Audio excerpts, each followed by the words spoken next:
Yo crecí en la iglesia, yo las historias de la Biblia ya las conocía. Yo ya sabía orar, yo ya sabía, para este momento yo ya hablaba en lenguas. Imagínate, ya habíamos como 100 tíos ahí reunidos para emborracharnos, para drogarnos. Yo estaba borracho en la playa. Y Dios me dijo, ¿qué haces? Y le dije a mi madre, yo no me merezco el poder hablar la palabra de Dios más grande, el único Dios. Y mi madre me dijo, todo su dulzura, tienes razón. Tengo un terror enorme que algún día Dios me vuelva a decir, ¿qué haces? A mí no me van a engañar, aquí está Dios porque yo lo estoy viendo a mi alrededor. Y yo a ese lo necesito, porque me muero.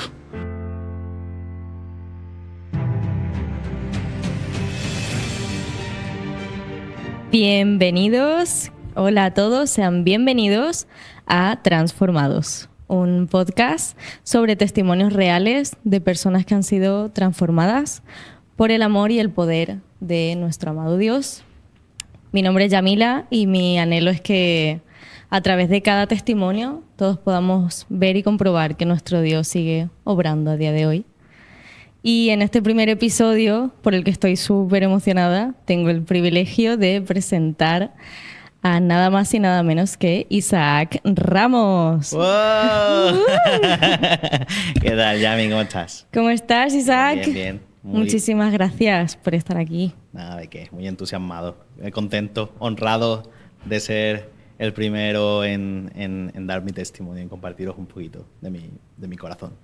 Sí, la verdad que estamos muy agradecidos porque sabemos que tienes un testimonio que puede servir a muchísima gente. Ojalá que llegue a muchos corazones que necesiten un poco de esperanza y un poco de fe.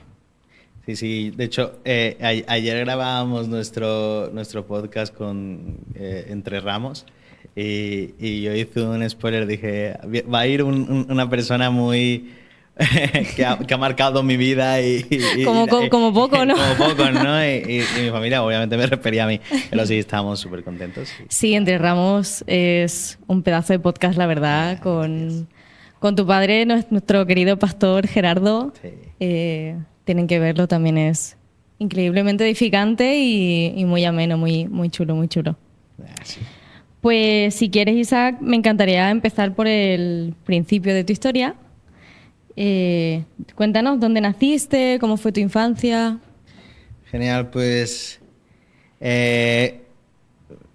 nací en México, el bigote no me deja mentir. Nací en México el 7 del 3 del 98, soy noventero del final. Jovencito. 37 ya. Con 27 ya mis rockeros favoritos habían muerto. Chistecito. Tengo el humor un poquito así y soy un poquito como nuestro pastor, muy bromista, pero sí, nací en México, en Morelia, Michoacán, México. A los días de nacer me presentaron al Señor en la iglesia. Mis padres son siervos del Señor desde antes de que yo naciese. Se conocieron en esto bíblico.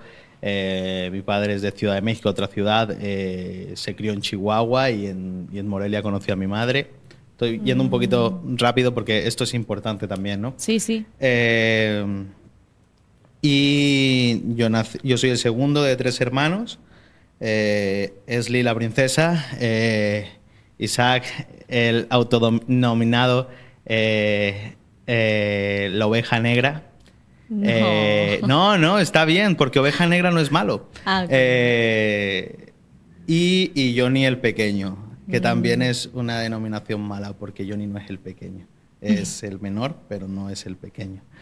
Y crecimos en una iglesia cristiana, de un matrimonio que servía a Dios por encima de todas las cosas, ¿no? Entonces, cristiana protestante, imagino, ¿no? Cristiana protestante, somos protestantes, que no protestones.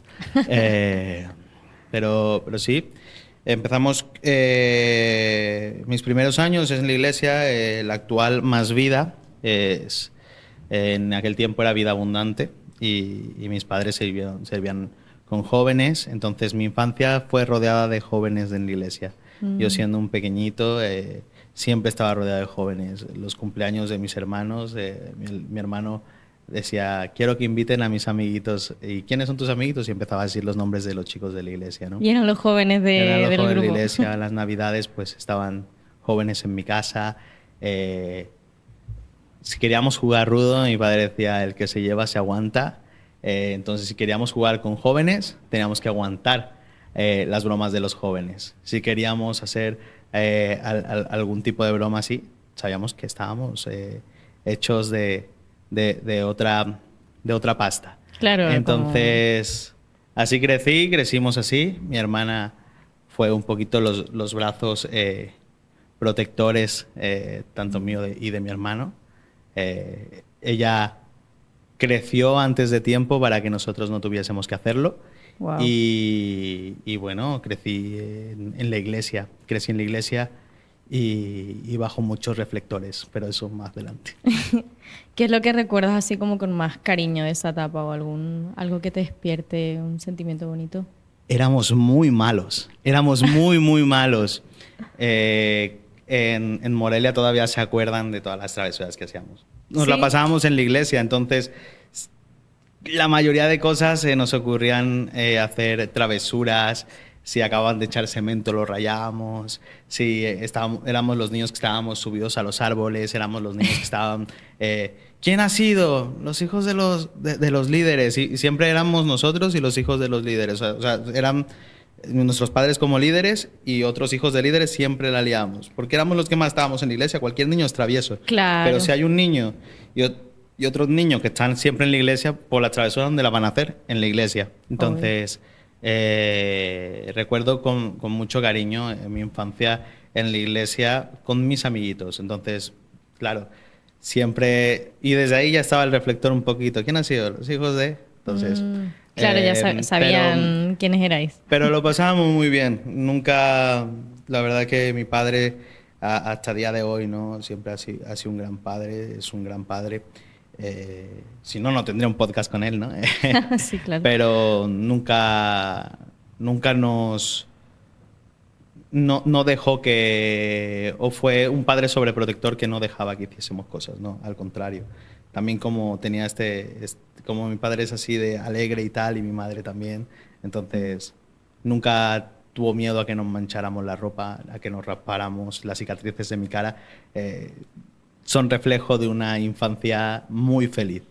Sí, eso te iba a comentar, que se ve que tenías como mucha libertad, o sea, que Así es. a lo mejor hay gente a la que le puede parecer contraproducente el crecer en una iglesia y al mismo tiempo saber que creciste con esa libertad de hacer travesuras, de... Ustedes quieren jugar, jueguen, se la bancan, Sí, si claro, se hacen daño, lo que sí, sea. claro. Pero qué importante, ¿no? Es para crecer así, para los niños, sobre todo hoy en día, que están tanto con los móviles y tal. Yo me pongo a pensar, digo, antes teníamos mucha más libertad. Sí. Los padres teníamos menos miedo de ese tipo de cosas y la infancia se disfrutaba como de otra manera. Claro, bueno, la maldad siempre ha estado, ¿no? La gente mala siempre ha existido. Y siempre es importante, yo ahora estoy en una etapa en la que estoy aprendiendo a ser papá porque mi bebé tiene 2 meses, entonces estoy aprendiendo todo eso. Y es verdad que hay miedos que se van desbloqueando. Hace el domingo hablábamos de eso. Después de comer, porque, a ver, que no lo sepa, Víctor y Yami son muy buenos amigos, tanto de mi esposa como mía. Y hablaba que hay miedos desbloqueados, ¿no? Entonces, sí es verdad que la maldad siempre ha estado en el mundo, pero sí es verdad que a pesar de eso, yo esto lo digo para muchos padres, el mejor entorno en el que puede crecer un niño es la iglesia. Sí, sin duda. Siempre teniendo cuidado porque se han develado lamentablemente casos de vulnerabilidad dentro de la iglesia, porque bueno, uno como padre no está exento de tener cuidado de sus pequeños, Claro. pero sin ser un padre descuidado, eso sí, el mejor sitio en el que puede crecer un niño es en la iglesia. Te lo digo yo que crecí en la iglesia. Totalmente de acuerdo. Sí, sin duda. Pues sí, seguimos avanzando un poquito más en la historia. ¿Viviste en México hasta qué edad más o menos? Como hasta los 10 años más o menos. 10 años. Más o menos. Ahora ya tengo 27, son más de casi el doble de lo que tengo de vida. Sí. ¿Y entonces qué pasó? ¿Dónde fuisteis? Cuéntame. Pues Estamos en Marbella, estamos en España. En 2008 mis padres salen a las misiones, ¿no? Entonces llegamos a Málaga en 2008. La crisis del ladrillo, Sí, mal año. el boom inmobiliario. La gente, doy contexto para los que no son de España, porque esto lo escuchan también fuera de España. Fue una crisis en la que hubo un boom inmobiliario, todo se vino abajo, la gente se tiraba de los edificios, se suicidaba porque no tenían cómo, de la noche a la mañana estaban de deudas hasta el cuello, ¿no? Sí. Y en ese entorno llega mi familia a Málaga, ¿no?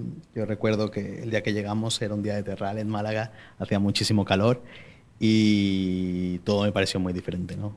Yo, pues es verdad que hasta cierto punto me crié una pequeña parte de mi vida, sí, mi infancia, mis primeros años de vida me crié en México, pero dentro de las barreras de la iglesia, dentro de las barreras de mi familia, de mi casa, tal, y llegó un sitio en el que pues puedo estar jugando en el parque casi sin la supervisión de mis padres. Estamos hablando otra vez de los tiempos que eran muy diferentes, ¿no? Sí, Entonces, es verdad que mis padres me veían de la terraza y todos los padres estaban pendientes de los chiquillos desde la terraza porque había una plaza, ¿no?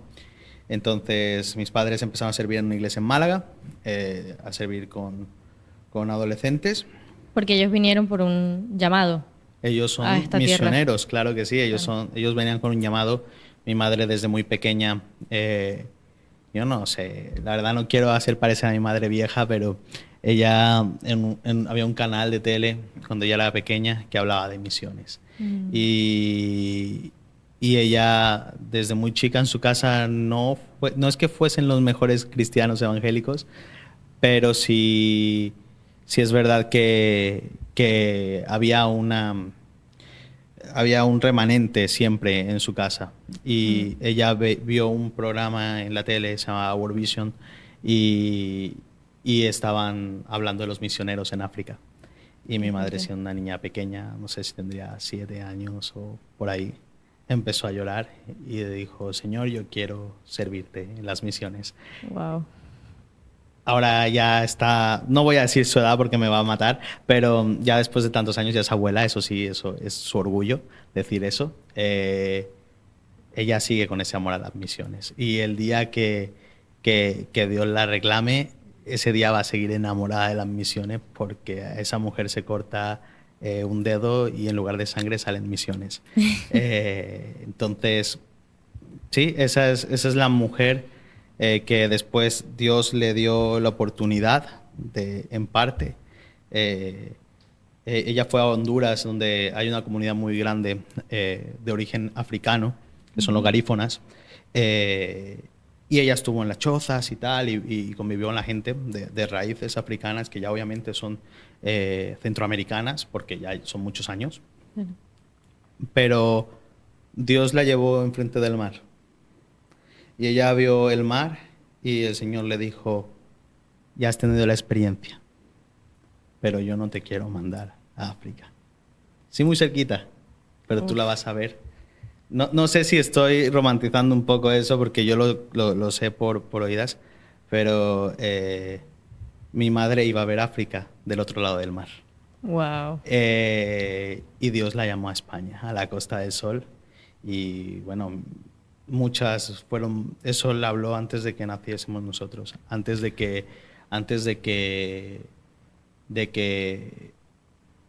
se casase incluso con mi padre. Qué increíble, ¿no? Y todo el tiempo era: vas a ir a las misiones, y no iba, y nació se casó y no iba a las misiones. Y tuvo a su primera hija y no, y luego vine yo y tampoco, y luego vino Johnny y tampoco. Pero es el corazón. Y al final un día Dios dijo: para adelante. Y aquí llevamos unos poquitos de años. Qué fuerte. Entonces, con ese llamado tan potente de años, llegáis a Málaga. Tú con 10 años, con tus hermanos. Claro. ¿Qué tal fue ese cambio? ¿Un choque? Sí, es un choque. Mira, mis hermanos estaban más reacios, ¿no? Estaban más reacios porque Mi hermana decía, no voy a ver a mi abuelita, no voy a ver a mis tíos, a mi familia. Teníamos un perro que era algo súper bizarro. Era mezcla de salchicha con bull terrier inglés. O sea, parecía un salchicha de gimnasio, estaba petadísimo. Cogía los balones de baloncesto y le duraban 3 segundos porque los pinchaba. Tenía una energía ese perro, era precioso. El Dolito. Entonces, ¿Cómo? Dolo se llamaba, Dolito le decíamos Dolito. de cariño porque somos mexicanos, todos lo decimos en diminutivo. Sí, es cierto. Entonces, que de hecho de diminutivo no tenía nada porque estaba reventado. Y ella decía, no, mi perro, no sé qué, y yo ni entraba como también. Yo no, tampoco quiero ir. Y yo siempre decía a mi madre, pues yo sí quiero ir. ¿Tú sí querías? Yo sí, siempre me ha gustado la historia. Entonces, el saber que en España había castillos, el saber que había muchas cosas, a mí me atraía. Entonces, yo decía, me gusta la idea de conocer otras cosas. Entonces, cuando supe que veníamos para España, yo sí, desde un principio. ¿Tú feliz? Dije, guay, bomba. Tampoco es como que fuese algo que me importase mucho. Pero sin embargo, cuando llegué a España, fue otro rollo. ¿Sabes? Mi hermano y yo somos muy buenos. Éramos muy buenos jugando al fútbol de chicos, ¿no? Nos encantaba.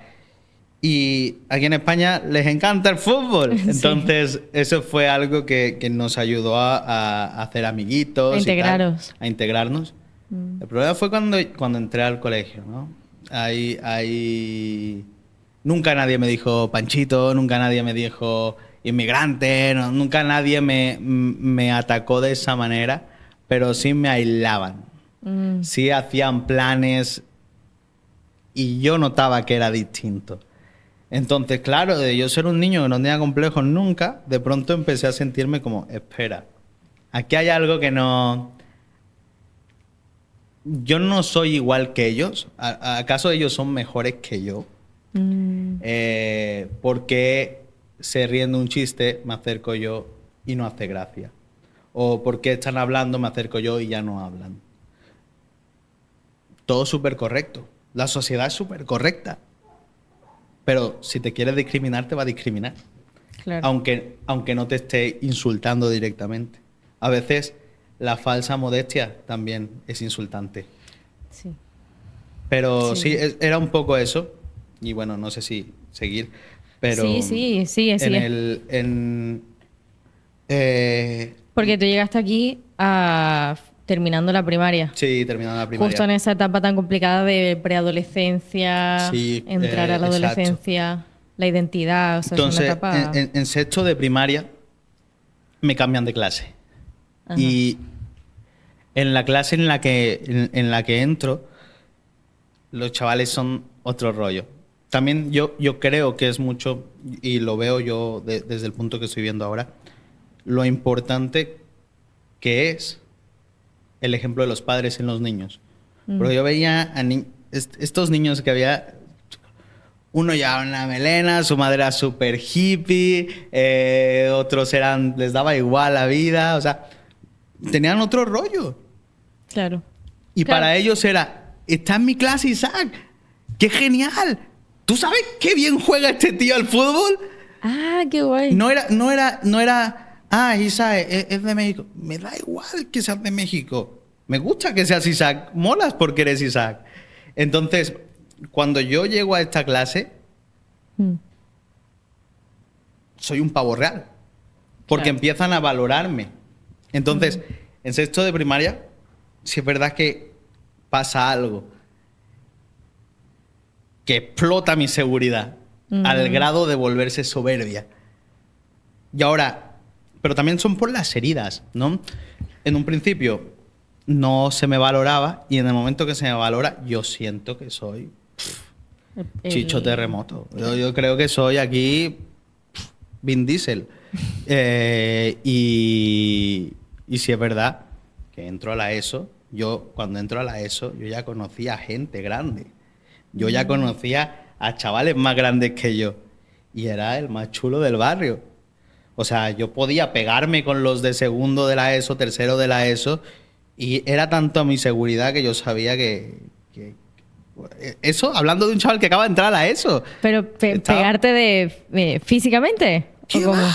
Yo era más chico y más canillo de lo que soy ahora. Bueno, ahora ya no estoy canillo, ¿no? Pero yo era era un moquillo. Pero era la seguridad. O sea, yo estaba enfrente de mi instituto, la cantera de el Unicaja de baloncesto. Imagínate, en mi clase había toros. Wow. Había toros enormes, que a lo mejor tendrían mi edad, pero eran enormes, de los lados y de lo alto. Y yo con algunos me llegué a pelear y no perdí. O sea, no porque yo fuera bueno pegando, sino porque yo creo que estaba tan sobrado que yo vivía en otra realidad. Claro, en tu película no había quien pudiera contigo y así ibas a por todas. Yo vivía en otra realidad. Y claro, eso llevó, claro. En la adolescencia, muchas veces tú aprendes. Hay dos cosas que pueden pasar en la adolescencia. O que creas que no puedes, o que tu autoestima baje, o algunos sinvergüenzas, como es mi caso, se creen que son la última Coca-Cola en el desierto. Y yo me creía la última Coca-Cola en el desierto. Y sí es verdad que cuando tú rechazas a la gente, les atraes más. Entonces yo rechazaba a todo el mundo. Y entonces todo el mundo más querían estar conmigo y más daño me hacía a mí mismo. Porque yo decía, claro, ser soberbio me está haciendo que mucha gente... Porque son adolescentes. Bueno, yo era un adolescente también. Yo estaba igual de inseguro que ellos. Si no es que hasta más. Claro. Porque mi seguridad se basaba en que yo era un tío que molaba. Y los chavales me seguían, pero mi autoestima estaba en que me siguiesen. Claro. Y su autoestima estaba en estar siguiendo a un tío que estaba igual de inseguro que ellos, incluso que peor. Sí, pasa así. En mi caso fue al revés. Pero si te das cuenta, todo viene desde las mismas heridas de rechazo y esa inseguridad. O sea, el origen es el mismo, ya depende. Sí. Y luego pues estaba el otro lado, ¿no? Eso era lo que era del instituto, porque tú sabes, en la adolescencia tienes tu vida del instituto, la vida de familia y la vida de... Bueno, en este caso yo tenía 3. La vida del instituto, la vida de mi familia y luego la vida en la iglesia. En la iglesia. Eso te iba a preguntar, que cómo encajaba todo ese cambio o toda esa evolución, digamos, de personaje dentro de tu vida como hijo de líderes. Claro, a raíz que va creciendo mi soberbia, va creciendo... a mí me gustaba hacer skate, me gustaba jugar al fútbol, se me daba bien jugar al fútbol. Que hacías todo lo que molaba en esa época. Sí, claro, yo tengo casi 30 y llevo una gorra para atrás, o sea, que no tiene nada de malo, pero me gusta, ese es mi rollo. Y pues de chico pues era más, estaba ad hoc con mi edad y tal. Y recuerdo que claro, yo decía, yo no quiero estar en la iglesia. Ya habías empezado a rechazar. Sí, yo no había escogido eso. Claro. ¿En qué momento de mi vida escojo yo ser cristiano? ¿En qué momento de mi vida escojo yo que quiero estar dentro de una iglesia? En ningún momento tomé una decisión yo. En el momento en el que empiezo a creer que estoy tomando buenas decisiones es cuando yo digo, ok, pues ¿por qué tengo que ir a la iglesia? No quiero, papá, no quiero, mamá, no quiero ir a la iglesia. Y mis padres, como líderes de jóvenes, de adolescentes, o sea, a ver, Isaac, ¿qué te pasa? Tú vas a ir a la iglesia. No puedo hacer que yo, como líder de adolescentes, no sea luz en mi casa. Entonces tú vas a ir a la iglesia. ¿Quieres salir con tus amigos? Ok. Te vamos a dejar que salgas con tus amigos.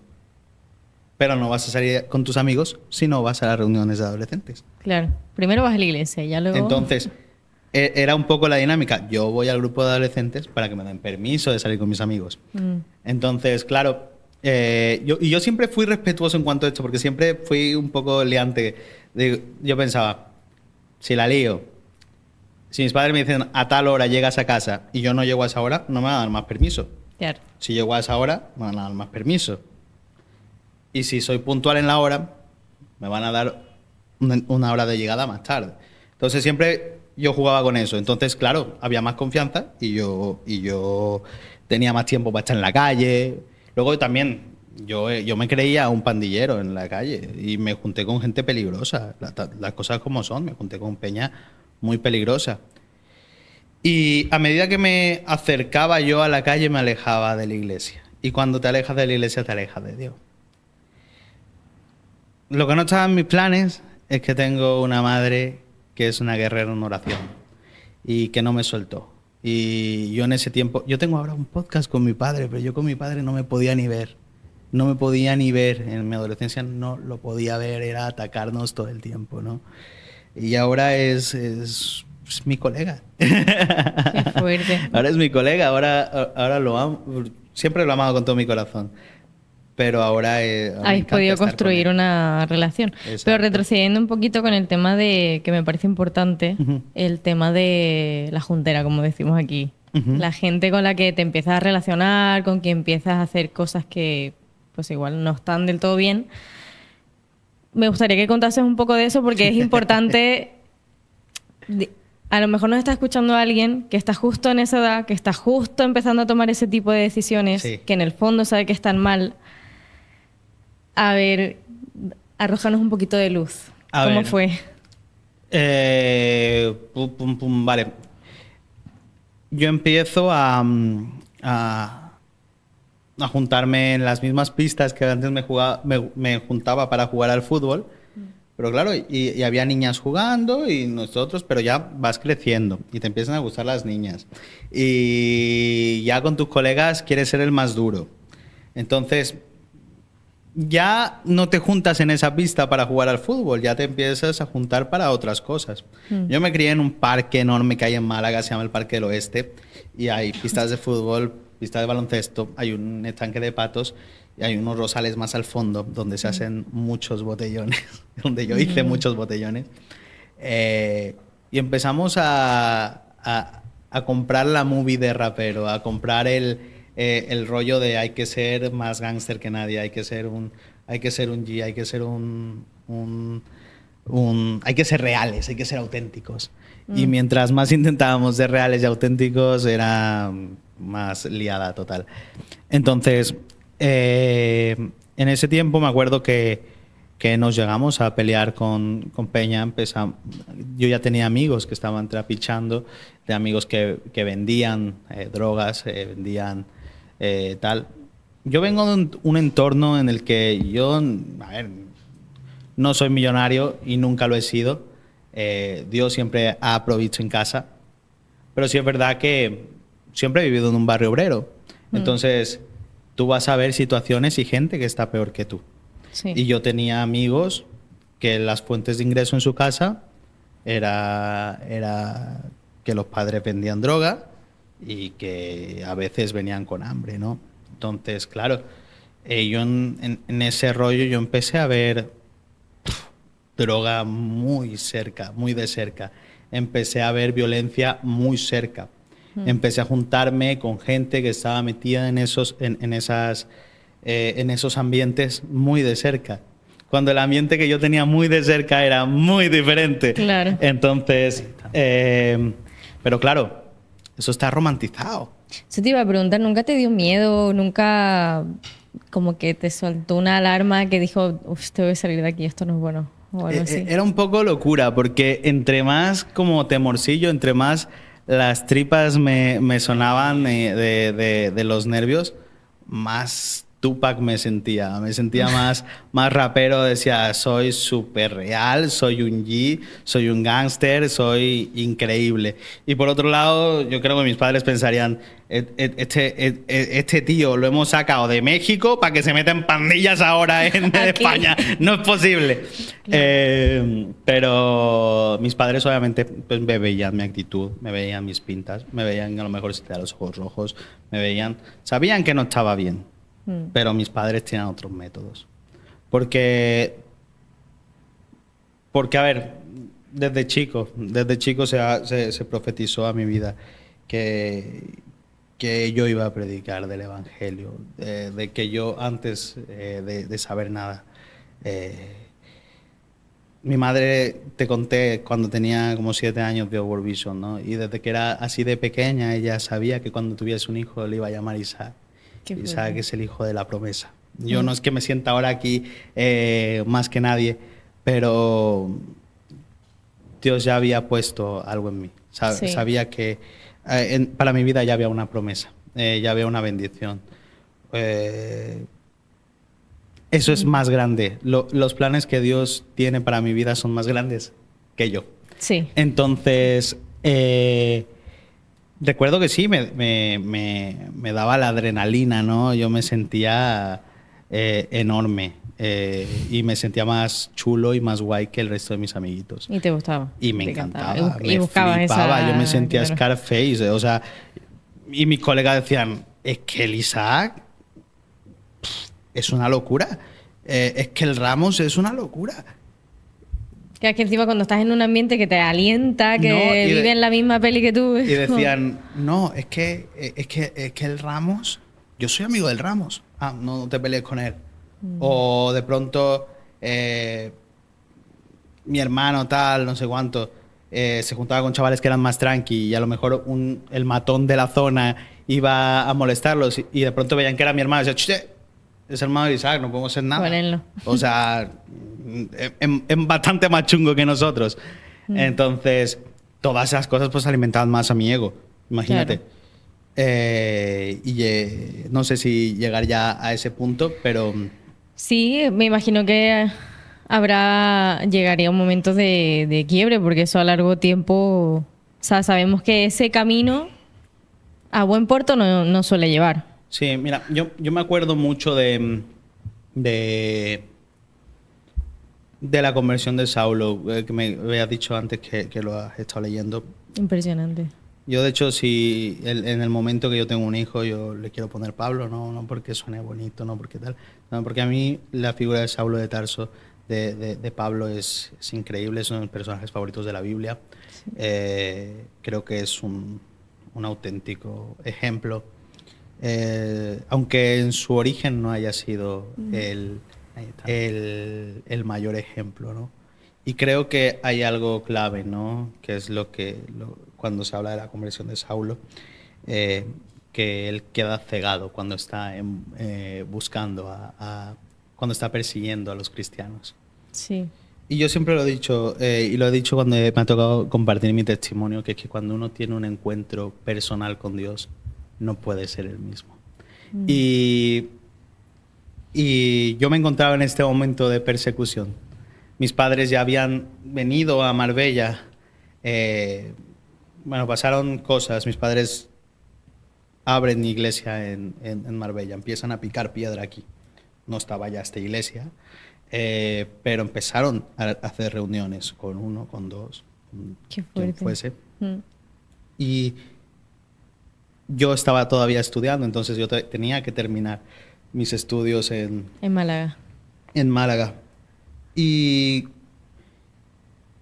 me encuentro en Málaga en un piso con 18 añitos recién cumplidos y un piso para mí solo. ¿Porque ellos seguían viviendo en Málaga o se vinieron ya a vivir a Marbella? Se mudaron a vivir aquí. A Marbella. ¿Y tú te quedaste allí con el piso que era de la familia, entiendo? ¿O algo así? Bueno, en ese piso vivía mi Beli. Es una preciosa mujer. Está con el Señor ahora. Es una misionera que ha impactado esta nación. Es mi tita Mide. Pero ella estaba de viaje, esa temporada larga estaba de viaje en México. Y yo me quedé en su piso, pero solo, con 18 años. Madre mía. Y recuerdo que estando en Málaga solo, pues tenía rienda suelta para hacer cualquier cosa que se me ocurriese. Imagínate, nada bueno. Nada bueno. Y llegó un punto, o sea, yo hacía botellones, a lo mejor teníamos un grupo de WhatsApp y eran 50 colegas míos. Ponte una idea, ¿no? Y con esos 50 pues hacíamos nuestros planes, tal. El sábado en Los Rosales vamos a tener nuestro botellón. Y, bueno, y el instigador de todo esto era yo, obviamente. Y claro, no contábamos con que gente llama gente. Entonces al final, cuenta tú, a lo mejor unas 80, 100 personas estábamos ahí. ¿En 50 serio? que conocía, 50 que no. Wow. Y imagínate, ya habíamos como 100 tíos ahí reunidos para emborracharnos, para drogarnos, para... sí, rapeábamos y lo pasábamos guay también, no te voy a decir que no. Pero ahí todo el mundo me amaba, ¿sabes? Claro. Ahí todo el mundo me amaba y Armabas las fiestas. claro, amaban lo que yo estaba haciendo. Pero ahí nadie se amaba.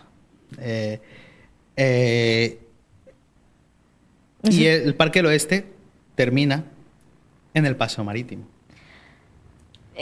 Pero me gustaría preguntarte tú cómo te sentías, o sea, en ese momento en el que tus padres se van, que te quedas solo ahí y que estás metido en ese círculo vicioso de malos hábitos, digamos.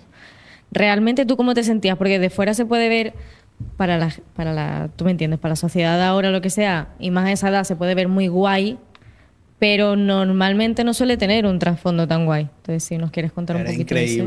Era increíble, la verdad, porque...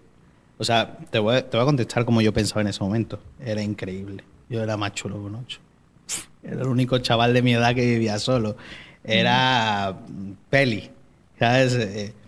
Ahora, por dentro, nada. Nada que ver. En ese tiempo no iba a concluir ahí. El del Parque del Oeste termina y empieza el Paseo Marítimo.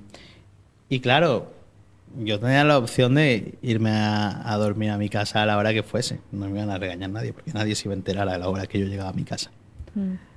Pero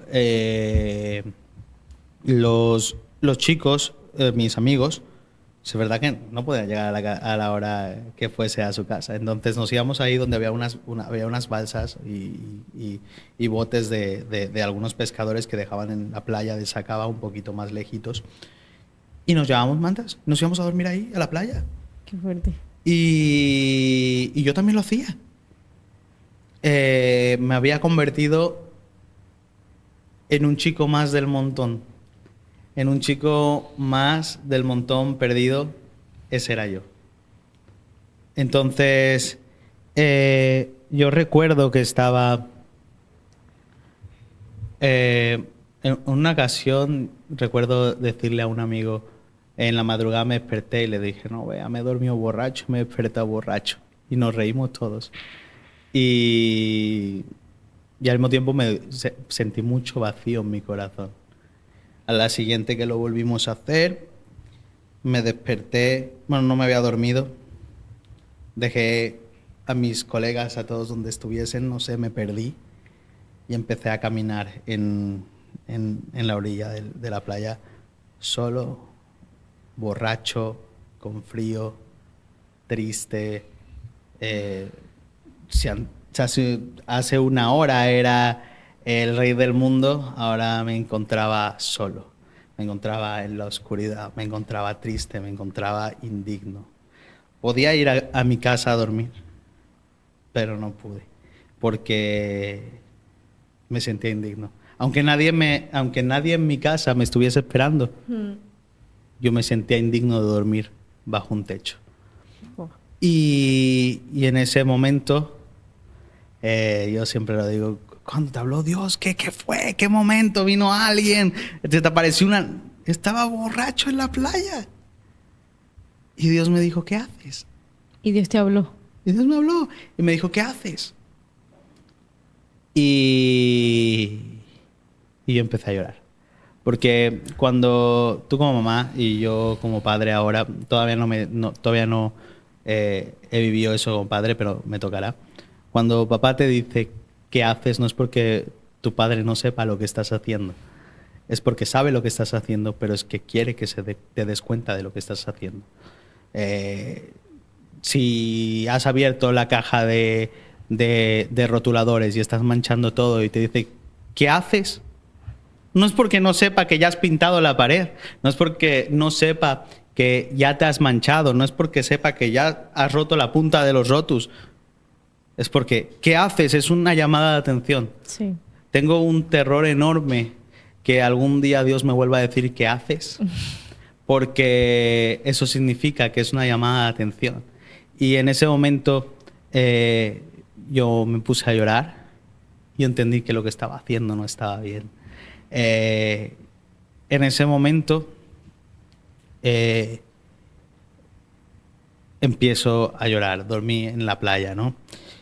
Y hablo con mi madre. Porque, bueno, mis padres ya viven en Marbella, ¿no? Y ellos me decían todas las semanas, ¿este fin de semana vienes a Marbella? Y yo, no. Yo tenía un planazo en Málaga. Claro. Como, ¿qué iba a hacer en Marbella que no conocía a nadie?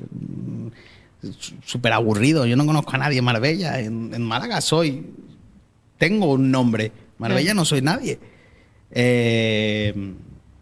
Y recuerdo que yo siempre les decía que no. Y yo no quería estar yo no quería estar en Marbella. No. No quería salir de Málaga. No quería salir de Málaga. Y recuerdo que esa vez mi madre me dijo, ¿vas a venir a Marbella este fin de semana? Y le dije, sí. Se quedaron rayadísimos, obviamente. Claro. Y llegué a Marbella y estuve ese fin de semana en Marbella. Me prepararon la ducha. ¿Les contaste algo? O sea, yo hubiera llegado en plan, Dios me habló. Nada. ¿No le contaste nada? Nada. Yo creo que no hizo ni falta. Simplemente el hecho de que yo querer venir. Ya les indicó que algo había pasado, algo había cambiado. El hijo pródigo no creo que... El padre del hijo pródigo nunca le paró a decir ¿qué te ha pasado? ¿Por qué has venido? El padre solamente salió a correr a abrazarlo. Mis padres me hicieron de comer, me atendieron, lavaron mi ropa. Yo estaba estudiando mecánica, imagínate, mi ropa estaba hecha polvo, mis uñas estaban sucias de negro, entre el negro de los porros y negro del aceite. Estaba sucio por fuera y estaba sucio por dentro. Y mis padres me abrazaron con todo el cariño y el amor. Wow. Y me dijeron, venga, te preparo la ducha, me prepararon la bañera calentita. Mis padres antes tenían bañera, ahora ya no, pero antes tenían bañera. Y me prepararon una ducha y estuve en mi casa después de muchos años. Qué fuerte. ¿Y qué aprendiste del amor de Dios en ese momento? En ese momento es que viene lo más heavy ahora. Ya hay contexto. Apenas ahora he creado contexto. Hay un momento en el que bueno, JJ José Juan, el JJ, estaba colaborando mucho con mis padres y tal. Es la persona... O sea, Monterrey siempre nos ha aportado de buenos amigos a mi familia, ¿no? Y JJ fue ese abrazo de un hermano mayor que necesitaba, ¿no? Y él es súper raro, él es un tío... JJ hay uno en el mundo. y tengo la suerte de conocerle. Yo recuerdo que JJ me dijo, mira, estoy colaborando con una iglesia, ¿por qué no vienes? Y yo era como de... Bro, sí es verdad que Dios me habló, pero no me quiero meter en una iglesia ahora. Y me dijo, vente, ven, por probar. Y yo dije, mira, tampoco tengo nada que hacer. Ya estoy aquí viviendo en Marbella. Me aburro un montón. Venga, vale, vamos. Y entré a la iglesia y había un ambiente muy bonito y me sentí a gusto. Y me sentí en casa. Qué fuerte. Porque fue así, ¿no? Tuviste ese encuentro, esa llamada de atención tan clara. Uh-huh. Y el paso siguiente fue venirte a Marbella con tus padres. Exacto. Y alejarte de raíz, o sea, salir así y plantarte en otro. Ten en cuenta que yo no era una persona que no conociese de Dios. Estamos hablando de que yo conozco de Dios desde siempre. Que las historias de la escuelita bíblica, yo al mismo tiempo que era tan nervioso, yo no dejaba a las maestras dar la clase. Yo ya contaba toda la historia. porque pasaba de que me la volvieran a contar. Entonces yo era, sí, ¿quieres hablar de David y Goliat? Tal, tal, tal, tal, tal. Contaba la historia y las profes como que me veían como, qué petardo, tío. Pero yo crecí en la iglesia, yo las historias de la Biblia ya las conocía. Yo ya sabía orar, yo ya sabía, incluso para este momento yo ya hablaba en lenguas. Yo crecí en una iglesia. Claro. A mí nadie me tenía que explicar por qué se cantaban canciones de adoración, por qué era esto. Mi padre había sido líder de alabanza, mi hermana canta desde los 9 años en el coro de la iglesia, o desde más chica, yo dije 9 por decir algo. Yo sé lo que es adorar a Dios. Yo sé lo que es ver el Espíritu Santo derramarse en una congregación. Lo sabía desde chico, pero eso no me había garantizado nada. Claro. Tú puedes saber caminar, pero eso no te va a garantizar que no te caigas. Cuando yo entro a esa iglesia, sentí calidez, ¿no? Y sentí que estaba en el sitio correcto. Porque yo sabía que si quería estar en un sitio correcto, yo sabía cuál era un sitio correcto, porque había crecido en un sitio correcto. Me había salido del sitio correcto por cabezón, pero yo sabía cuál era el sitio correcto. Yo sabía que si tenía sed, yo sabía dónde estaba el pozo. Claro. Porque me lo habían dicho mis padres, por activa, por pasiva, porque me había criado al lado de un pozo. Yo sé que de ese pozo emana agua viva. Claro. Yo sé a dónde tengo que ir. Si no lo había hecho, era porque no me daba la gana. Y punto. Entonces, sí. Cuando yo entro a este sitio, siento que necesitaba eso. Y le digo a mi madre, mi madre es una persona llena de amor. Entonces dije, voy con mi madre. Ya es un amor de persona. Yo todavía había cosas que tenía que pulir con mi padre, ¿no? Entonces yo dije, voy a ir con mi madre. Mamá, yo creo que tengo que ir a estudiar a un instituto bíblico. Y estaba esperando que mi madre me aplaudiese y claro que sí, hijo, ahora mismo vamos a llamar a todo el mundo. Y me dice mi madre, que un instituto bíblico es un montón. Es una pechada. Entonces yo me quedé así y dijo, bueno, ponte a orar y a ver qué es lo que Dios quiere. Wow, qué cambio. Yo tenía a mi perrito Coco, era un chihuahua, era un cachondeo de perro, era un chihuahua precioso y lo tenía desde sexto de primaria. Coquito era mi perrete. Entonces, pero sí es verdad que siempre, de más chico era súper vago, yo no quería sacarlo a pasear. Si tenéis un perro, tenéis que sacarlo a pasear, tenéis que haceros cargo de él, porque sí, porque son muy bellos y porque es una responsabilidad. Entonces, en ese momento llego y me dice mi padre, vamos a sacar al perro, y yo siempre intentaba buscar la excusa para no sacar al perro. Entonces me dice mi padre, vamos a sacar al perro, y le dije, vale. No era la persona con la que más me gustaba estar, mi padre, y no era la actividad que más me gustase hacer, sacar a mi perro a pasear. Pero entonces salimos y estuvimos en el Parque del Río, el parque de la represa, ¿no? Sí. El Parque de la Represa.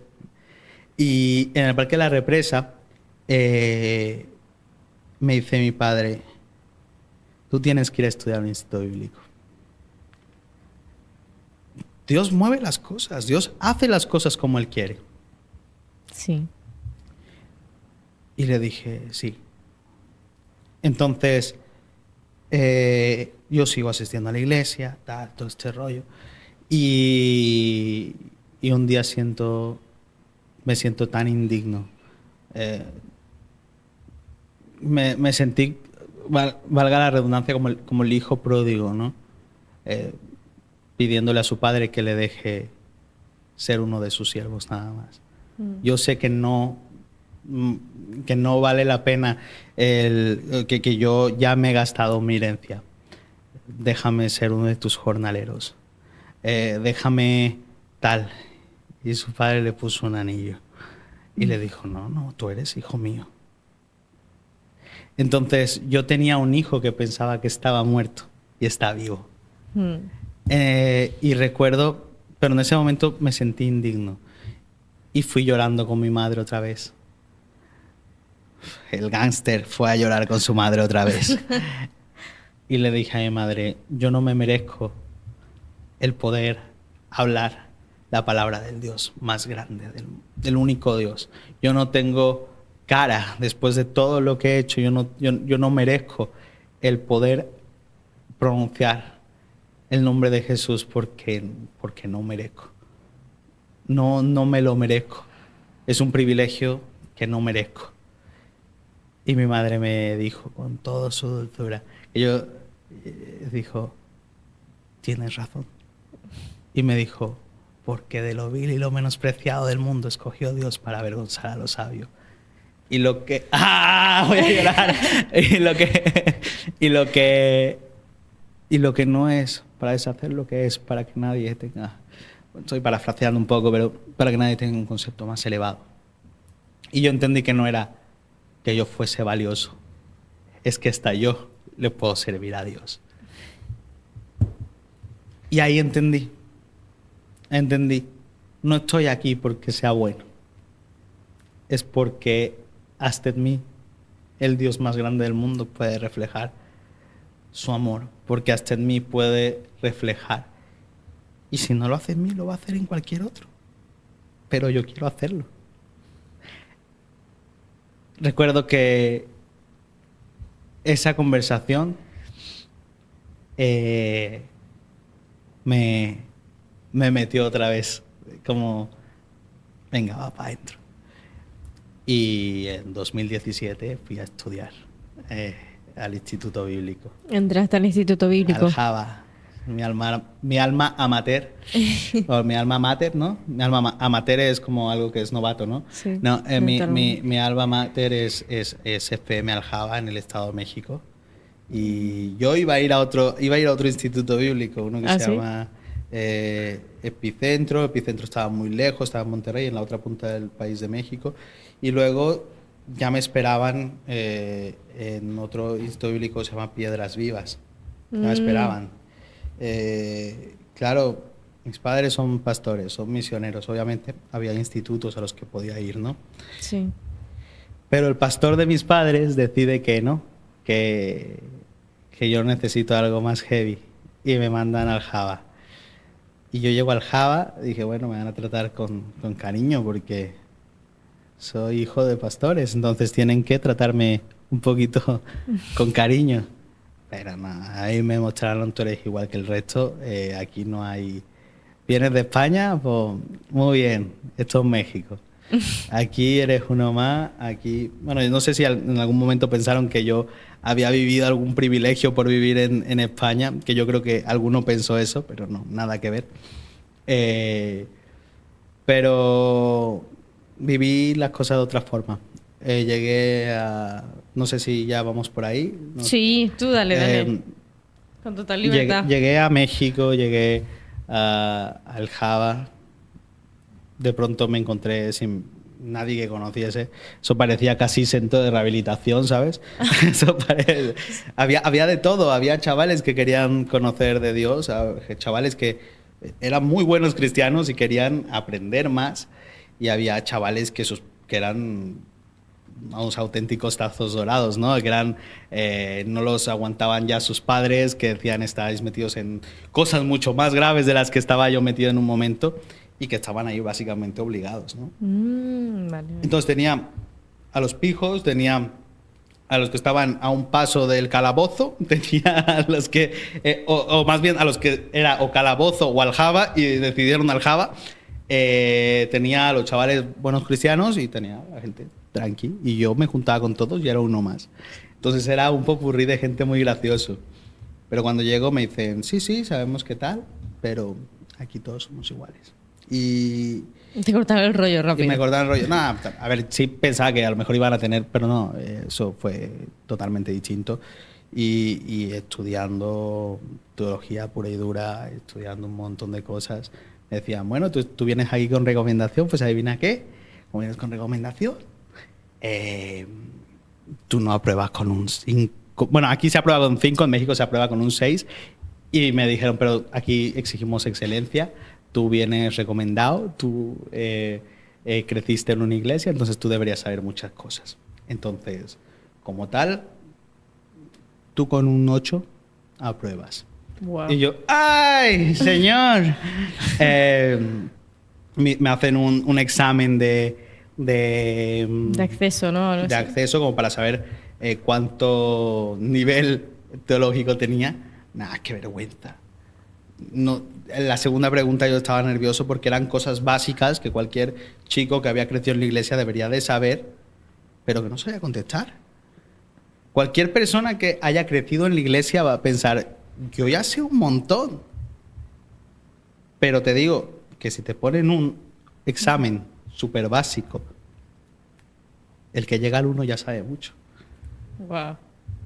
Y yo saqué 0 con algo. 0 con algo en el super mega examen de... No, era cosas sencillísimas. Eran cosas muy sencillas que yo las leía y decía, es que yo esto debería de saberlo. ¿Cómo es que no lo sé? Es muy básico. Eran preguntas de lo más sencillas, pero que no sabía contestar. ¿Cuántas veces creemos que por ir todos los domingos a la iglesia ya lo sabemos todo? No, nada que ver. El venir a la iglesia no garantiza que tú conozcas a Dios. No. Entonces, cuando yo estoy bueno, me dan este examen, me dio una vergüenza. Dije, ojalá no se lo enseñen a mis padres, porque van a decir, no vea, para eso te mandamos. Es decir, para que nos dejes en ridículo. Pero claro, yo sabía que había una presión, era mucha presión, digo. Sí, te lo dejaron bastante claro. Dije, con un 8 no he sido capaz de sacar un 5, no he sido capaz de sacar un 3, no he sido capaz de sacar un 1. Me están exigiendo un 8. Madre. Ese es el compromiso que tienes que tener con Dios. Claro. No con la gente. Entonces, yo aprendí a estudiar muchísimo, a dormir hasta tarde, a tomarme una jarra de café para poder estudiar, a no tocar un teléfono, a no ver internet, a estar en una comunidad aislada, el sentirme misionero en mi país, Wow. el convivir con gente de una condición social totalmente diferente a mí y aprender a amarla. El ser amado por gente, pero también detestado por otra gente. Entonces, son varias cosas que yo llegué y dije, bueno, estoy en Aljaba, aquí me van a dar de comer, me van a alimentar, me van a vestir y voy a salir siendo súper cristiano, súper evangélico, voy a ser increíble. Y el primer mes no me habló Dios y el segundo tampoco. Y aprendí a clamar. Aprendí a clamar. Porque recuerdo que nos despertamos súper temprano. Teníamos 2 minutos para ducharnos. Cuando había agua caliente, guay, pero cuando no había agua caliente, pues 2 minutos para ducharte. Y si no, hay un castigo que puede ser escribir algún capítulo de la Biblia. Aparte que tú tienes que escribir un capítulo de la Biblia todos los días. Entonces, eso es disciplina. Eso es disciplina, ¿no? Qué duros, no. Es disciplina. Y es importante ser disciplinados. Sí. Porque tenemos un Dios de orden.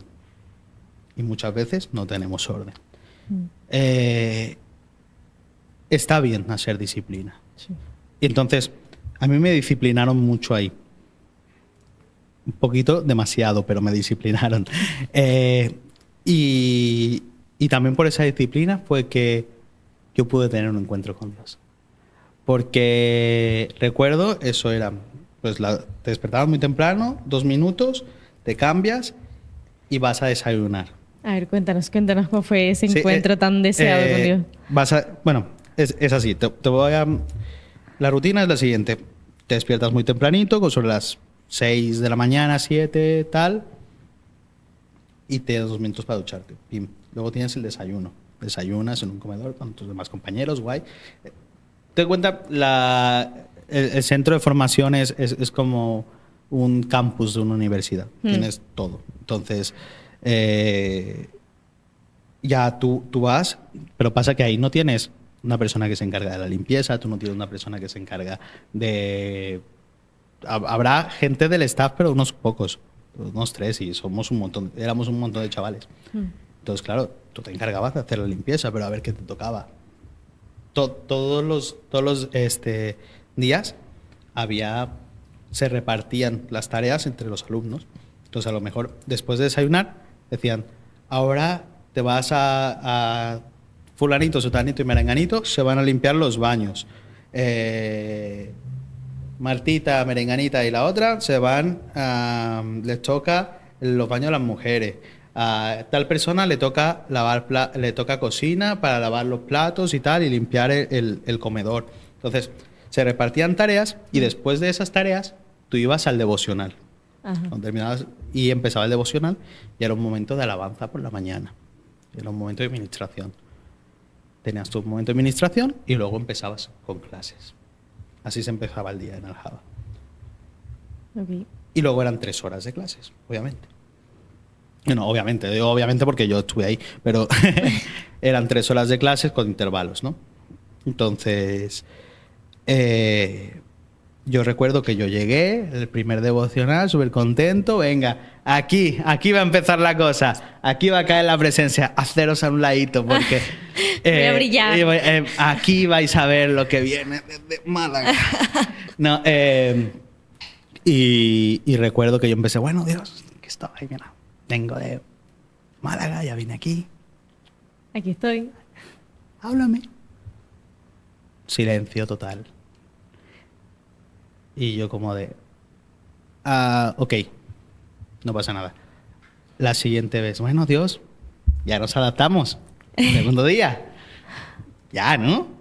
No, nada, Dios no me habló. El Dios que me habló tan clarito diciendo, ¿qué haces? No estaba.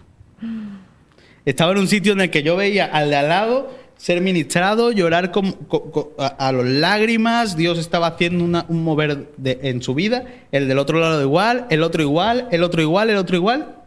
Y yo en silencio. Y yo decía, Dios, ¿qué pasa? Entonces me acordé de una historia del Antiguo Testamento. Y cuando llegué a la siguiente clase, al siguiente devocional, le dije, me he cruzado un mar. Yo no me voy de aquí hasta que me bendigas. Y peleé. Y aprendí a clamar a Dios. Y dije, estoy aquí y el que clama está pidiendo por su vida. El que clama está pidiendo por su vida. Y cuando pides por tu vida lo estás haciendo con todo lo que hay en tu interior. Porque sabes que si no es en ese momento, tal vez no haya más. El lema de Aljaba es sin reservas, sin retorno, sin nada que lamentar. Y yo lo aprendí. Y dije, no tengo más reservas. Mi combustible se ha acabado. Yo no puedo volver igual a España. Entonces haz algo. Y yo no me voy de aquí, porque yo no voy a volver igual. Entonces yo de aquí no me voy hasta que tú me bendigas. Y empecé a pelear. Y yo oraba y clamaba a Dios y gritaba con toda mi garganta y no pasaba nada. Y no pasaba nada. Uy. Y pasó una semana, y pasaron 2, y pasaron 3, y pasaron 4, y pasaron 5, y nada. Día tras día tras día. Todos sí, los días. Nada. Y yo llegaba a las clases, y la primera hora de clases yo no podía hablar porque estaba afónico. Uf. Y yo decía, a mí no me van a engañar, aquí está Dios porque yo lo estoy viendo a mi alrededor. Y yo a ese lo necesito porque me muero.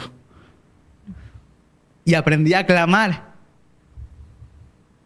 porque sabía que Dios existe. Pero Él quería que yo aprendiese a clamarle por mi vida. Y recuerdo que después de 2 meses yo ya estaba con mi dinámica y yo llegué a ese sitio y dije, bueno, vamos allá, ya sabes lo que hay. ¿Vamos a estar en silencio? Pues bueno, yo no voy a estar en silencio. Señor, no me voy de aquí hasta que me bendigas, y de pronto se hace un silencio otra vez, pero en mí. Y el Señor me dice, ¿quieres que te hable? Pues allá va. Y empezó. Duro es dar coces contra el aguijón. Yo te voy a enseñar lo que es padecer por mi nombre. ¿Quieres que yo te hable? Pues ahora no me voy a callar. Y ahora tú me vas a escuchar. Y en ese momento caigo de rodillas y le digo, lo que tú quieras. Lo que tú quieras que yo haga, soy tu siervo. La gente dice, en la Biblia, la palabra siervo muchas veces piensan que es un sirviente. Pero la palabra siervo en la Biblia se refiere a un esclavo. Yo pertenezco a Dios, soy esclavo de Dios, soy heraldo de Dios. Lo que Él quiera que haga, yo lo voy a hacer. Y le dije, lo que tú quieras. Y a partir de ahí Él empezó a hablar todos los devocionales conmigo. Y me empezó a abrazar y empezó a decirme los planes que tenía para mi vida. La verdad es que hubo un momento en el que yo dije, Dios me está hablando aquí en México, me tengo que quedar en México. Dije, yo creo que voy a servir en el staff de Aljaba y voy a quedarme a servir con la iglesia del Instituto Bíblico y no tengo problema, soy mexicano, no tengo problema a la hora de hacer papeles. Entonces me puedo quedar aquí a servir. Y me mandan a casa de oración, ¿no? Porque había un día a la semana que hacíamos ayuno, los lunes. Hacíamos ayuno un día y teníamos un día a la semana de casa de oración y ese día se juntó el día de ayuno con el día de casa de oración. Y teníamos casa de oración. Casa de oración es una habitación en el que solamente para orar. Claro. Hay sillas y es solamente para orar. Creo que hay una pizarra, pero no más. No más, no hay nada. Y en ese día yo estaba orando al Señor. Y digo, bueno, Señor, dame dirección. Yo ya estaba acostumbrado a hablar con Dios para ese punto de... para este punto de cronológico. Sí, y le digo, Señor, ¿qué vamos a hacer? ¿A dónde vamos? Es como el que se sube al coche en la parte de atrás. ¿Y a dónde vamos? ¿Qué vamos a hacer? ¿Qué nos depara este maravilloso día, ¿no? Y le dije, bueno, digo, Señor, dame una confirmación, nada más para que yo me quede tranquilo de que nos quedamos aquí en México. De que es aquí donde me quieres, ¿no? Para confirmarle a mis padres que me quedo. Y abro mi Biblia. Y el primer versículo que leo es: yo te daré la tierra que he dado a tus padres por heredar. Uf. Y yo me caigo de rodillas y empiezo a llorar y digo, pues me tengo que ir. Pues no es aquí. Pues me tengo que volver a España. Y aquí otra vez Dios me muestra que no son mis planes. Y que yo, si quiero ser siervo de Dios, no me aferro a mis planes, me aferro a los planes de Dios. Y a día de hoy me cuesta. A día de hoy me cuesta. Y recuerdo que en ese momento lloré y dije, así es. Entonces, un día tenía el teléfono, porque te dan en el fin de semana te dan el móvil, y me entró una llamada. Digo, ¿quién me llama? Será JJ. Digo, ¿qué hace llamándome? No sé qué, no sé cuánto, lo escuché, sentí tanto amor en mi corazón. Dije, bueno, ya mismo voy a salir de aquí, ya nos vamos a ver, tal. Es importante tener amigos que amen a Dios. Sí. Es muy importante. Y entendí que, pues obviamente, mi sitio estaba en Marbella. ¿Cuánto tiempo duró el instituto? Estuve 5 meses ahí. 5 meses.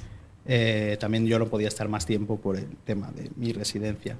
Ah, si claro. estoy más tiempo fuera de España, la pierdo. Y recuerdo que... Pero fueron 5 meses intensivos a tope. O sea... Claro, es que vives ahí, no haces otra cosa que estar ahí.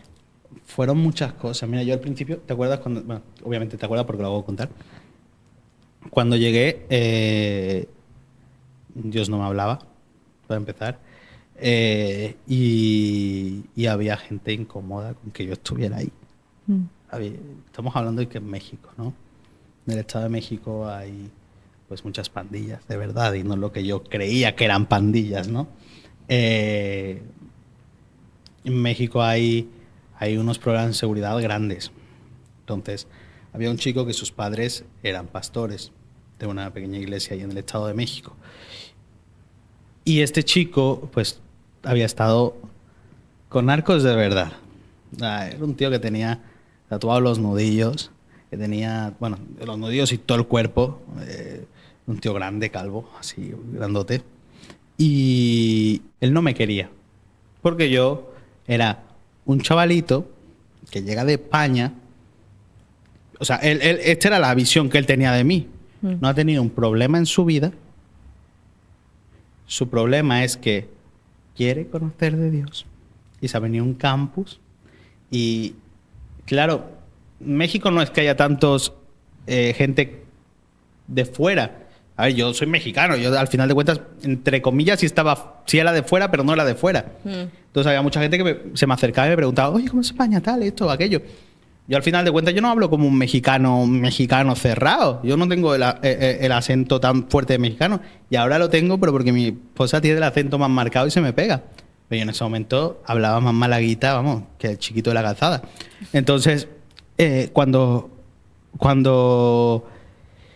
llego ahí, claro, mi figura a mucha gente le causaba, pues a lo mejor, curiosidad o querían hacer amistad conmigo, y además yo soy una persona que soy como Rafael, yo quiero tener 1 millón de amigos. Entonces yo hablaba con un montón de gente y no me cuesta hacer amigos. O sea, si me dejan en una habitación con una piedra, me pongo a hablar con la piedra. Es el problema conmigo.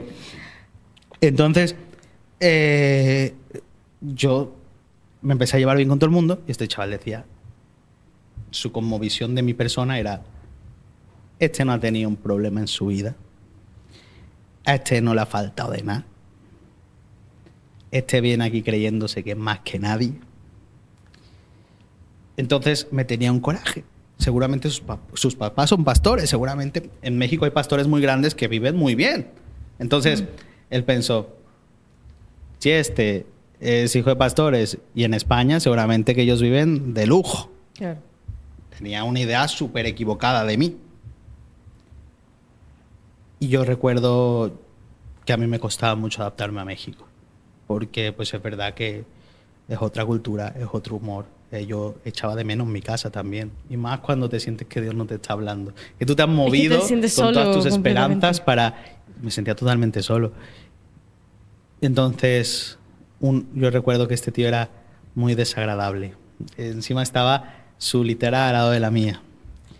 Y yo me acuerdo, tenía un desodorante de rolón. Y el tío, o sea, hacía cosas para molestarme, para causar una impresión en mí. Agarraba mi desodorante y se lo ponía y me lo volvía a poner. Y yo, no, quédatelo, ya no lo quiero. Pero hacía cosas. Si yo me dejaba algún refresco o algo, lo cogía y se lo bebía. Y no lo hacía por despistado, lo hacía para molestarme. Porque además decía... Y llegaba conmigo, entonces, ¿qué español? Y yo, no soy... A ver, me llamo Isaac. No soy español, yo nací en Morelia. Soy igual de mexicano que tú. Nah, no sé qué, no sé cuánto. Y, o sea, me trataba de una forma y con un desdén. A ver, que ser español no es nada malo. Me encanta haberme criado aquí. Sí, pero vamos, que en el contexto se entiende que era como una... Pero lo hacía para meterse conmigo. Sí. Y yo le decía, no, mira, hermanos, cojámonos de las manos. Porque aparte estás en ese momento yo decía, quiero quedar bien con el jefe, no estás viendo que no me habla. y un día le dije, ¿tú te piensas que yo, o sea, una vez, digo, ¿tú te piensas que yo quiero estar aquí? O sea, ¿tú piensas que yo estoy sintiéndome el más increíble de este campus o algo? Digo, yo no estoy aquí ni por mí. Y me dice, mira, digo, la verdad es que tú no quieres estar aquí, ni México te quiere. Y yo, ¡wow! No. Y yo, no.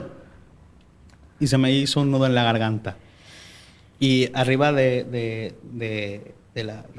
nuestras habitaciones estaba un tendedero, una azotea.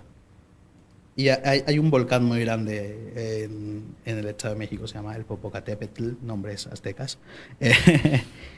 Y aunque es activo, nada más tira cenizas. Entonces, en tiempos de frío, queda nevadito y hace una chimeneita muy bonita. Yo soy una persona de paisajes. Le puse a mi hija Alba. Y recuerdo que me arrodillé y aprendí a hacer una cosa. Bendecir la vida de alguien cuando no quieres bendecirla. Uf. Y dije, Señor, bendice su vida. Por algo está aquí. Y no quería. Y yo no quería. Yo quería agarrarlo a golpes porque el barrio no se había ido de mí. ¿Sí me explico? Tú te habías ido del barrio, pero el barrio no se había ido de ti. Exacto. Y yo dije, es que quiero golpearlo. Porque no es como de que un día me hubiese dicho algo feo. No, Sino que eran todos los días, en cada momento que hablaba con él. Dije que en cualquier momento se colma mi paciencia y en ese momento no era la paciencia de Isaac de hoy, era la paciencia de Isaac de antes. Pero te digo, aprendí disciplina. Dios me disciplinó, puso a gente para disciplinarme. Y yo en ese momento me fui a la azotea y empecé, Señor, bendice su vida, Señor. No quiero bendecirle, pero tú me estás mandando a que le bendiga, a que ore de corazón que tú tengas un encuentro con el bonito. Cuando yo quería eso para mí, estarlo declarando para otro. Claro, porque tú todavía no habías tenido el tuyo, ni siquiera. Entonces, tuve que aprender a orar por la gente que no merecía mi oración.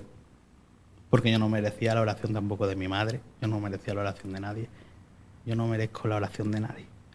Pero, sin embargo, la oración de muchos me han respaldado mi vida y estoy aquí por la oración de muchos. Entonces, recuerdo que los sábados salíamos a comprar cosas. Nos subíamos en unas vans. Teníamos 2 vans que son furgonetas y tal. Entonces, ahí nos íbamos los alumnos, nos íbamos a un centro comercial y compramos cosas. Era total experiencia roomies de la uni, total. Entonces comprábamos porquerías, comprábamos yatecomos, comprábamos cosas. Y también cosas de aseo, ¿no? Obviamente, si habían usado mi rolón, tenían que comprar un desodorante de spray para que no volviera a pasar. Y comprábamos cosas, champú, jabón de ropa, lo que sea, para nosotros también. Y cositas, que si patata, refresco, anyway, cualquier cosa. Y recuerdo que íbamos cargando nuestras patatas, nuestras cosas. Y claro, esos días también pues podíamos ir al cajero a sacar dinero y tal. Entonces, yo recuerdo que fuimos a la ciudad porque Aljaba está metido en un pueblito en el que a lo mejor habrá un semáforo y es la verdadera experiencia y por eso digo que me sentía misionero en mi país. Tú ves una necesidad muy grande, ¿no? Tú ves una realidad que desconocías. Sí es verdad que nunca me crié en las lomas, y que estuve en un barrio obrero, pero un barrio obrero es muy diferente aquí que allá. Y yo recuerdo ver a niños en pleno 2017, que tampoco es tan lejos, en una calle sin pavimentar, o sea, más pequeño que Aira. O sea, estamos hablando, era chica, pero niños pequeñitos. 5, 4 años, 3. Sin zapatos, sin pantalones, sin calzoncillos, jugando en la tierra. El que mucho tenía una camisetilla sucia y rota. Y eso estaba fuera del campus. Cuando salías de las murallas del campus, tú veías la necesidad. Entonces, yo aprendí a ser misionero fuera de... O sea, en mi propio país. Yo te lo digo, yo no me merezco que a mí me digan, ¿eres misionero? Yo no. Yo soy español. Si me quieres decir, en España soy el español, en España soy el mexicano y en México soy el español, como lo quieran ver. Sí, pero sí, yo pude entender que había otra realidad a mi alrededor. Claro. Y recuerdo que llegamos cargados de cosas. Íbamos subiendo, no sé qué pasó con la furgo, que no podía subir la cuestecita en donde estaba el campus. Entonces nos bajamos de antes, o no le pasaba nada a la furgo. Íbamos a comprar algo en una tiendita que estaba abajo. Nos fuimos a comprar algo y teníamos que subir la cuesta a pie. Porque ya la furgo dijo, bueno, dejo aquí, pero yo tengo que subir la furgo. Estáis a una calle cuesta arriba nada más. Y empezamos a subir la cuesta y coge este tipo que había sido tan desagradable conmigo y ve a los niños jugar en la total miseria y coge de su bolsa y empieza a darles todas las cosas que llevaba. ¿Quieren unas papas? ¿Quieren unos refrescos? Vengan, niños, vengan. Y empieza a darles todo lo que tenía en su bolsa. Todo lo que tenía en su bolsa. ¿Dónde está tu mamá? Llega la mujer, una mujer también que tenía necesidad, sacó el dinero que había en su cartera y se lo dio para que les compres leche, para que les compres tal. Y yo empecé a llorar. Porque dije, por eso oraba yo por él. No me lo está haciendo a mí. Pero yo sé que hay bondad en su corazón. A lo mejor yo le causo mi persona le causa un conflicto. Pero es un hombre de Dios y se merece que llore por él. Hay personas en la iglesia, yo voy a predicar siempre que tengo un micrófono delante, pero hay personas en la iglesia que no se merecen ser amadas. Hay hijos de Dios que a lo mejor en tu forma de ver las cosas no merecen ser amadas. Pero son hijos de Dios y sí merecen tu oración. Hay que amarlas. Hay veces que nos cuesta, pero después no es lo que vemos, es lo que no vemos. Sí. Y yo recuerdo que ese día todos soltamos nuestras bolsas, todo lo que teníamos a bendecir a la comunidad. Llegamos sin nada al campus. Pero llenos. Exacto, llegamos con las manos vacías, pero con el corazón llenísimo esa vez al campus. Y ahí Dios otra vez me disciplinó y me enseñó. Entonces, en Aljaba sí es verdad que hubo muchas cosas también, cosas más sobrenaturales que en el que vi el mover de Dios, ¿no? Pero quizá en otro momento, porque no creo que sea lo principal, ¿no? Creo que las cosas más impactantes no son las cosas sobrenaturales, son las cosas naturales. Las cosas más impactantes no es decirte, tal persona oró por unos endemoniados y se revolcaron en el suelo y ahora, no. Lo más importante son las historias humanas. Sí. Entonces, en ese momento Dios me mostró mucho. Cuando yo salí de Aljaba, salí como con un promedio de 8 por ahí. Para mí era, pero no fue el mejor promedio de mi promoción. El mejor promedio fue un 10 perfecto, fueron 2 10 perfectos. Yo no soy el más brillante de mi promoción. Pero hiciste tu mejor esfuerzo. Es que ahí te voy. Yo no soy el más brillante de mi promoción, pero a lo mejor puede ser que unos 50 chavales que había en mi promoción, solamente hay 4 que sirven a Dios y solamente hay uno en el liderazgo. Wow. Y no fue el mejor de su promoción, fue un 8. Y ahí es donde Dios nuevamente me dice, es que yo escojo a quien quiero. No necesitas ser perfecto para que te use. Y te doy otra primicia. Ninguno de los 10 perfectos está sirviendo a Dios. Está muy bien, me duele, porque ellos eran herramientas perfectas. Yo soy una piedrita y un palo, pero con piedritas y palos se construyen cabañas. Entonces, ¿qué quiero decir con eso? Dios, a lo largo de mi vida, me ha enseñado, en este momento sientes que no eres nada. En este momento sientes que eres más de lo que eres. Y en este momento yo te he enseñado lo que eres. Sí. Y así te quiero usar. Entonces, no sé si tendrás alguna otra intervención o continúo. Estabas haciendo un cierre perfecto, creo yo. ¿Ah, sí? Sí, solo si quieres ahora y si no, cuando vayas ya a terminar, ¿qué le dirías a algún chaval que pueda sentirse como tú te sentías en ese momento de perdido, o alguien que no sepa cómo reencaminar su vida, o incluso alguien que pueda haber sufrido esas expectativas, haberse alejado y que ahora esté volviendo al camino? Claro. Sí, es que me he saltado algunas cosas. Es que es demasiado, si no estaríamos aquí hasta mañana. Claro, a la par de que yo estaba en este tiempo de rebeldía y todo el rollo, claro, había muchos... Nos rodeamos de más hijos de pastores, entre más misioneros, entre más pastores, entre más lenguas, entre más chavales de mi edad que servían a Dios. Entonces, claro, decían, ¿cómo puede ser que Isaac sea tan revuelto y este chaval que tiene su edad, tú lo ves, toca la guitarra, es un siervo de Dios siendo pequeñito? Él es un ejemplo. Y les decían los demás pastores a sus hijos, sé como tal y no como Isaac. Es fuerte, es muy fuerte. Sobre todo porque, no, o sea, para personas cristianas son cosas que como que no debería. O sea, ¿por qué no eres como fulanito? No voy a decir nombre porque... claro. Pero ¿por qué no eres como fulanito? Y yo solo sentía. Y yo decía, que me da igual porque es un pringao. Yo pensaba, es un pringao. No es un pringao, es un siervo de Dios hasta la fecha. Es un siervo de Dios hasta la fecha y que ojalá hubiese yo...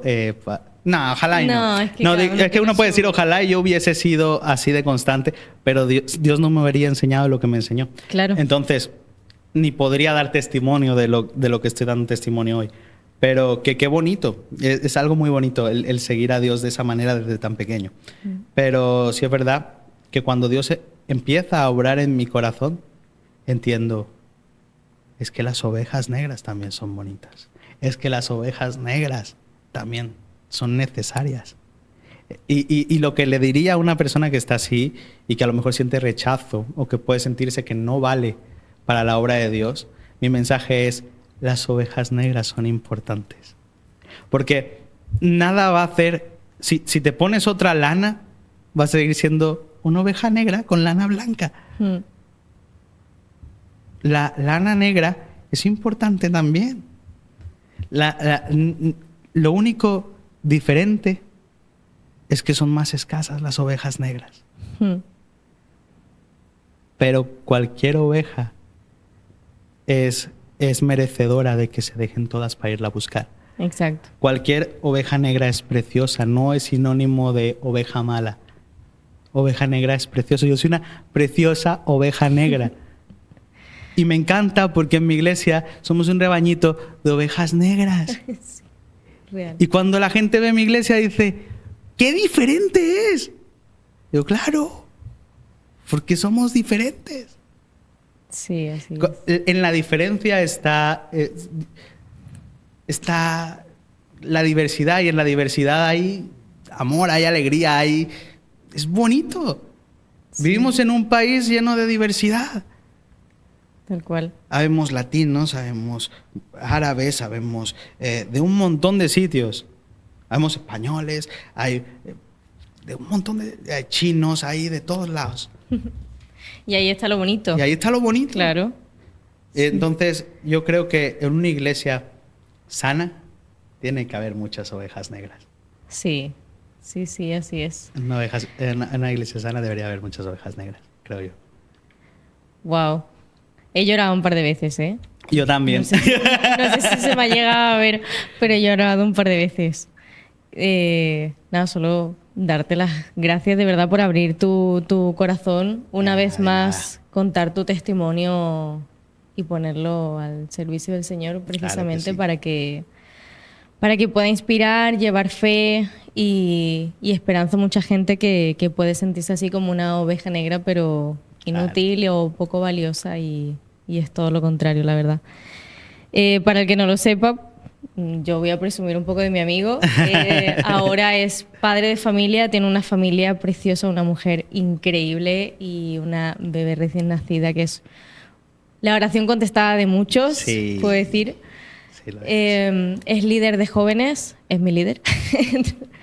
y su historia siempre ha sido una inspiración, siempre, Gracias. siempre. Igual que la de sus padres, su familia en sí son un testimonio vivo del amor de Dios y precisamente ese amor es lo que derraman en los demás y es lo que ha podido salvar, bueno, lo que Dios ha usado para salvar a muchas personas, entre ellas mi marido y yo.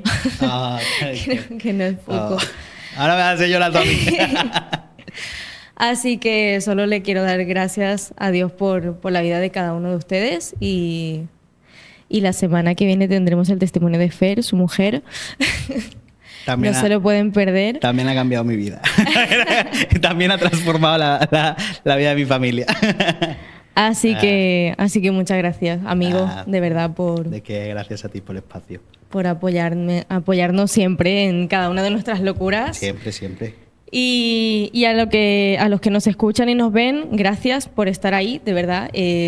Sentimos que este espacio es parte de un plan de Dios, porque sabemos que está alineado con su voluntad, está alineado con lo que Él quiere, que es que le seamos testigos y prediquemos y sigamos hablando de quién es Jesús, de que sigue obrando hoy, de que no hay otro que sea el camino, la verdad y la vida.